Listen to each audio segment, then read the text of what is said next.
Hola, en este video vamos a dar una pequeña introducción al concepto de PLCs.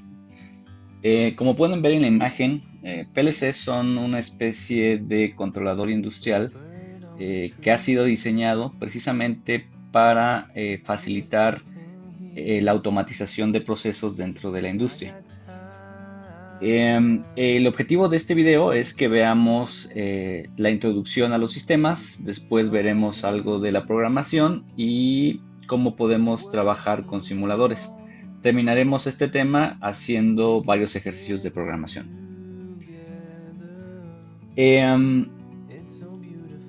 Los PLCs surgieron como una necesidad ante la creciente complejidad que aparecía en los procesos de automatización.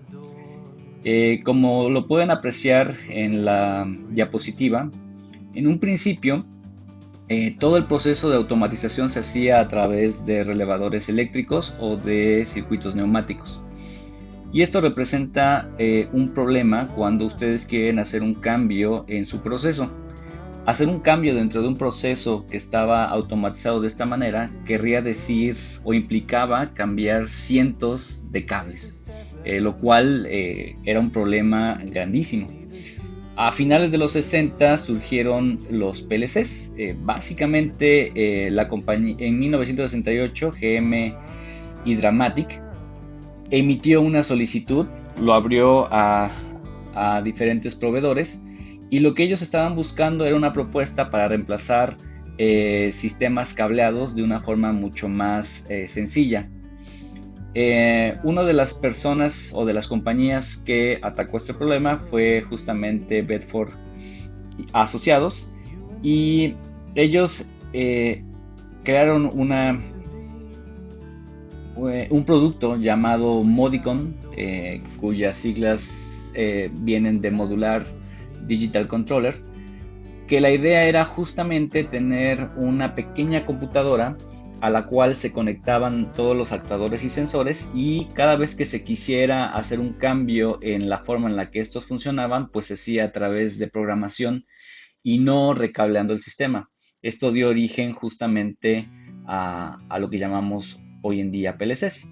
Entonces, una de las personas que fueron de los principales líderes en este proyecto fue Dick Morley, quien es considerado hoy en día el padre de los PLCs. Aquí podemos ver una breve historia en el tiempo de lo que ha sido los PLCs. Empezamos en 1964 con los avances presentados por Dick Morley. Después, en el 68 se presentan formalmente los primeros PLCs. Y en el 69, solamente un año después, ya se instala formalmente el primer PLC en una línea de producción. Después se empezaron a ver varios avances, empezaron a generarse diferentes módulos para los PLCs y se empezaron a crear interfaces aún más amigables para la programación y también para la interacción con los usuarios. De forma general podemos decir que un PLC no es otra cosa más que una pequeña computadora. Es una forma especial de computadora. Tiene todas las partes de una computadora, tiene memorias, tiene puertos de entrada, puertos de salida y también tiene interfaz para interactuar con el usuario. En la figura pueden ver dos ejemplos de PLCs. En el primero de ellos se ve un riel en la parte superior donde podemos conectar entradas o salidas. Lo mismo pasa en la inferior. Por lo general se define ya sea arriba entradas y abajo salidas o viceversa. Eso depende de cada fabricante. Y pueden ver que en este modelo de PLCs tengo una entrada tipo modem, en el cual yo me conecto a través de mi computadora para justamente darle una programación. Otro enfoque al PLC es el que se muestra en la figura de abajo, donde este PLC también tiene entradas y salidas. Aquí podemos ver claramente dónde se conectan las entradas y las salidas. Vemos también, aquí se alcanza a apreciar dónde se ve las líneas de alimentación. La línea por lo general suele ser de 120 volts y neutro o 220 y neutro. Y Este modelo en particular tiene una pequeña pantalla donde el usuario a través de las teclas puede ir introduciendo los códigos de programación. Estos digamos que fueron las primeras aproximaciones que se hicieron, pero obviamente hoy en día han cambiado mucho en tanto a sus formas y las capacidades que tienen. Antes de pasar a la siguiente diapositiva, quiero recalcar que aunque en un principio fueron diseñados para operar con variables lógicas, por eso es que se llaman PLCs, hoy en día no solamente trabajan con lógicas, sino también pueden trabajar con señales analógicas, tanto en la entrada como en la salida, y pueden realizar operaciones más complejas como son integraciones, derivaciones y otras más. De forma general, el PLC lo podemos ver de la siguiente forma. El PLC es una caja negra donde hay una gran circuitería electrónica. Tenemos una sección donde podemos conectar señales de entrada y otra sección donde podemos conectar señales a las salidas. De esta forma, en lugar de cambiar cables en un sistema de producción, lo que hacemos es cambiar el programa y de esta manera podemos cambiar por completo la manera en la cual están funcionando los actuadores y los sensores en un sistema de automatización. Créanme que fue un gran avance en cuanto a la automatización industrial.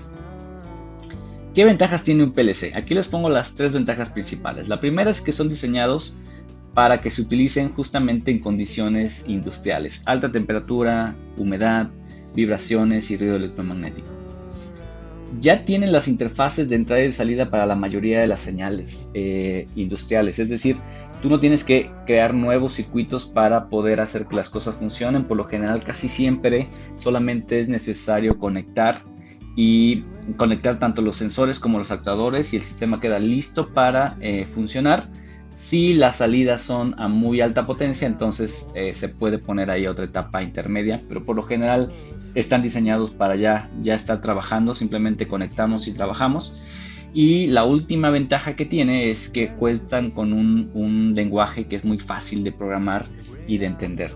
De hecho, ha sido una de las principales razones por las cuales este tipo de sistema se ha propagado a lo largo de la industria o en toda la industria, justamente porque no hay que ser un experto en programación o en sistemas de cómputo para que nosotros podamos hacer una programación de estos dispositivos. Por ello es que es bien importante conocerlos.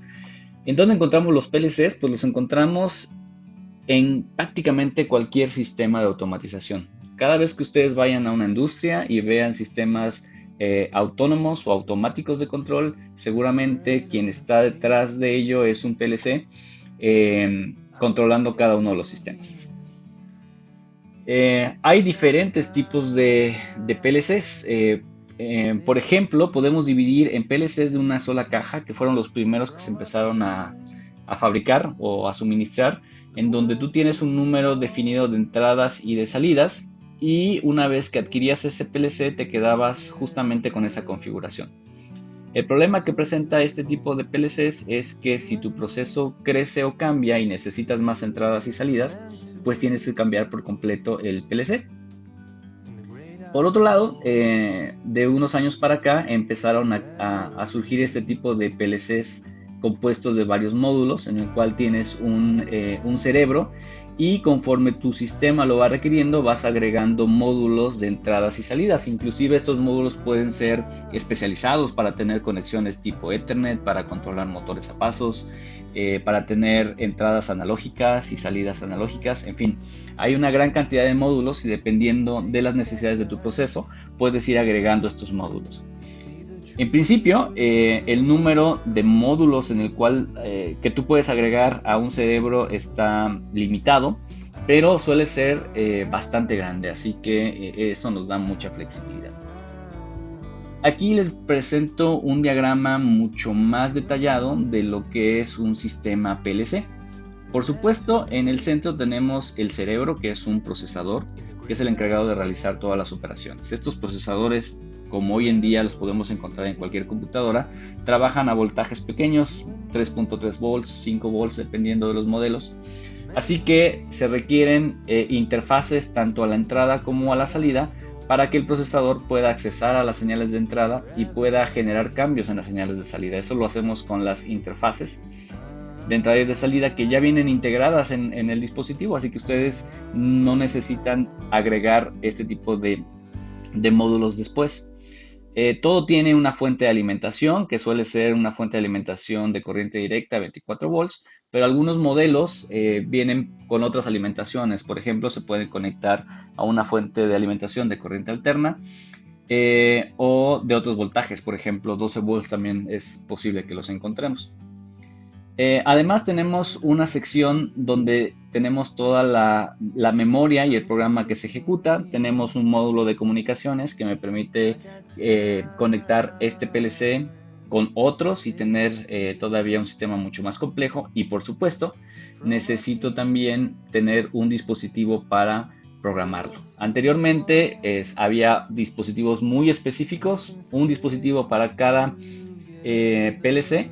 Hoy en día lo más común es simplemente le bajamos un software a una computadora y a través de un cable de programación podemos hacer el cambio. O ni siquiera eso, podemos hacerlo directamente a través de una comunicación Ethernet. Desde Internet y desde cualquier parte del mundo nosotros podemos accesar al PLC y cambiar. Por supuesto, allí hay protocolos de seguridad, pero es posible hacerlo.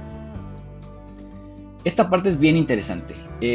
Dense cuenta que al final de cuentas, cuando nosotros hacemos la programación de un PLC, lo que hacemos es escribir líneas de código.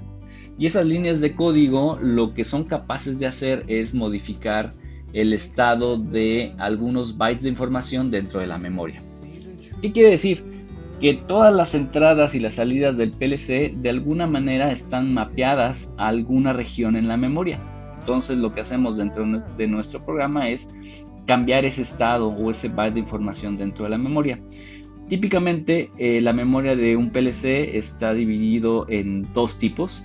La memoria ROM o EPROM, que es donde ustedes almacenan el software del sistema, es el firmware de cómo va a estar ejecutándose.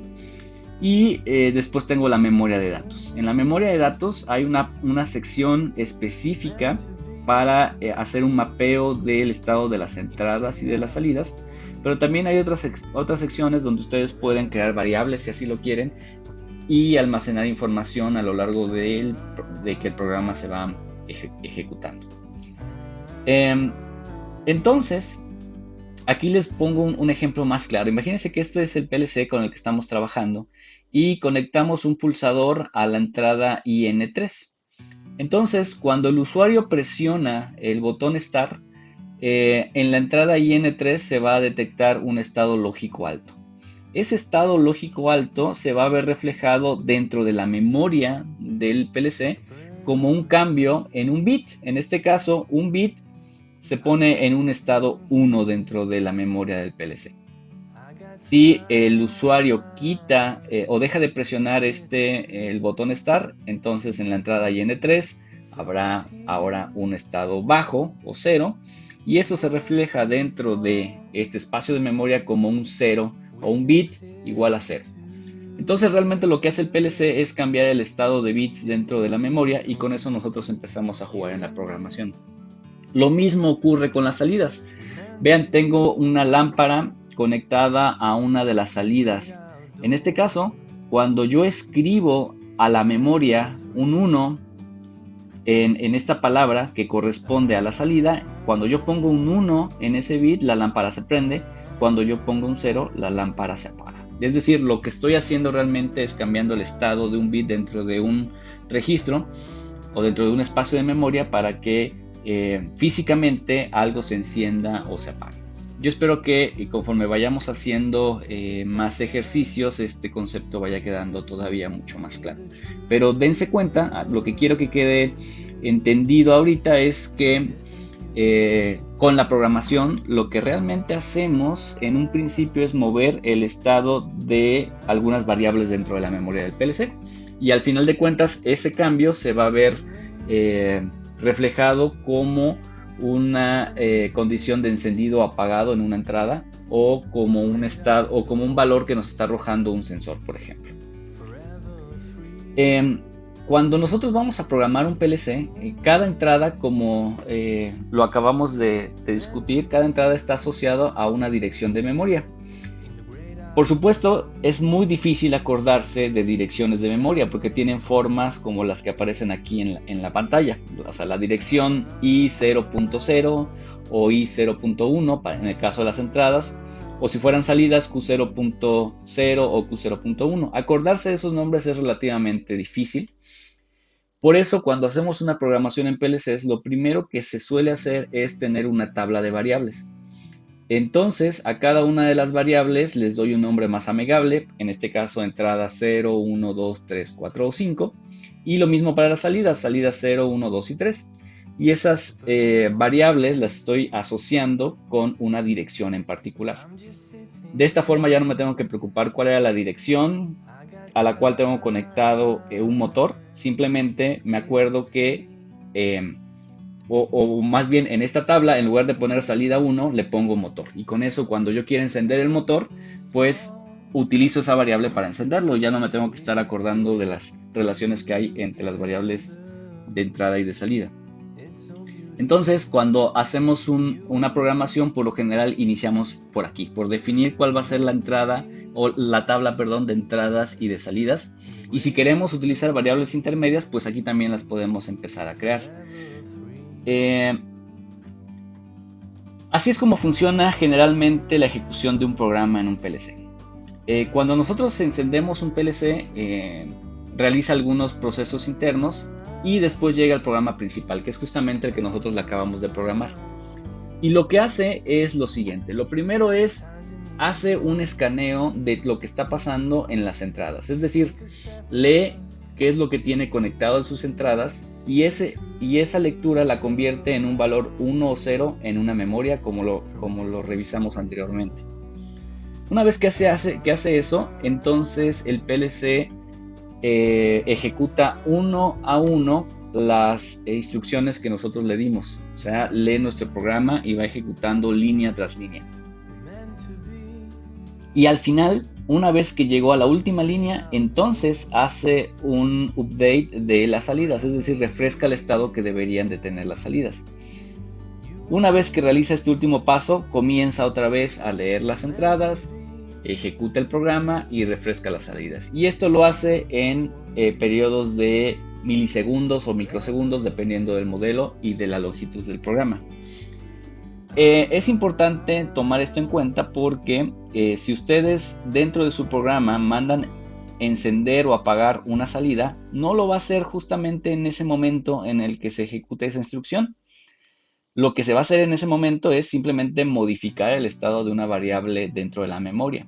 Hasta que llega la última línea de código, en ese momento es cuando se enciende o se apagan las salidas. Aunque es importante decir que para nosotros como usuarios esto se hace de forma instantánea, porque nosotros por aquí mandamos, picamos un botón en la entrada, vamos a ver que algo se mueva en la salida. Pareciera que eso es automático, en realidad no lo es así. Primero se lee el estado de las entradas, se ejecuta el programa y al final se cambia el estado de alguna de las salidas. Esto tiene algunas consideraciones importantes a la hora de hacer la programación, que más adelante lo vamos a ver. Con esto termino una pequeña introducción acerca del concepto de PLCs y quiero terminar con la actividad que deben de realizar por equipos. Lo que van a hacer por equipos es lo siguiente. Van a hacer una investigación de 3 modelos distintos de PLCs. Es decir, busquen en internet 3 modelos distintos de PLCs. Van a ver que hay una gran cantidad de fabricantes, hay cientos de fabricantes, miles de modelos, hay mucha información. Y lo que yo quiero es que como equipo seleccionen 3 modelos distintos. Para cada uno de ellos les pido que en 2 filminas hagan un reporte con la siguiente información. Primero es que me muestren una imagen del producto, es cómo se ve el PLC. Luego es que me den el número de parte de fabricante. Este es el PLC Siemens de la serie 4000 o el que hayan elegido. Luego definan para ese producto que acaban de seleccionar cuál es el número y el tipo de entradas que tengan. Es decir, me tienen que decir, este sistema cuenta con tantas entradas, tantas salidas. De estas entradas, 10 son analógicas, 40 son digitales y lo mismo para las salidas. Algunos no lo tendrán, eso depende, es lo que quiero que vean con esta investigación, que hay una gran variedad y una vez que tenemos un problema para automatizar, lo primero que hay que hacer es seleccionar con qué producto lo queremos hacer. Aunque la programación es prácticamente la misma para todos. También requiero que me digan cuál es el voltaje de alimentación y cuál es la interfaz que hay con el usuario. Algunos PLCs vienen con una pequeña pantalla, con una interfaz HMI, en donde además de programar entradas y salidas, también puedo programar las imágenes que va a ver el usuario. Entonces me interesa que también vean esa parte. Y también si existen funciones especiales, es decir, hay algunos PLCs que ya vienen configurados para trabajar, por ejemplo, con encoders o con turbopares, por ejemplo, pero hay una gran cantidad de opciones. Y por último, me interesa que investiguen cuál es el costo en pesos mexicanos, es decir, ustedes pueden entrar a páginas y en esa página les va a decir cuál es el costo aproximado del producto. Eso también me interesa que lo conozcan para que tengan una idea de cuánto nos cuesta automatizar un proceso utilizando este tipo de equipos. ¿Cómo van a entregar esta información? Lo van a entregar en formato de video, un video por equipo, y en ese video me van a presentar esos 3 modelos de forma general. Es decir, van a presentar en total 6 diapositivas de información y yo lo que espero es que todos los integrantes del equipo participen en la explicación de información que encontraron. Muy bien, con esto terminamos este primer video y en el siguiente video vamos a meternos un poco más a lo que es la programación para después dar paso al uso de simuladores. Nos vemos.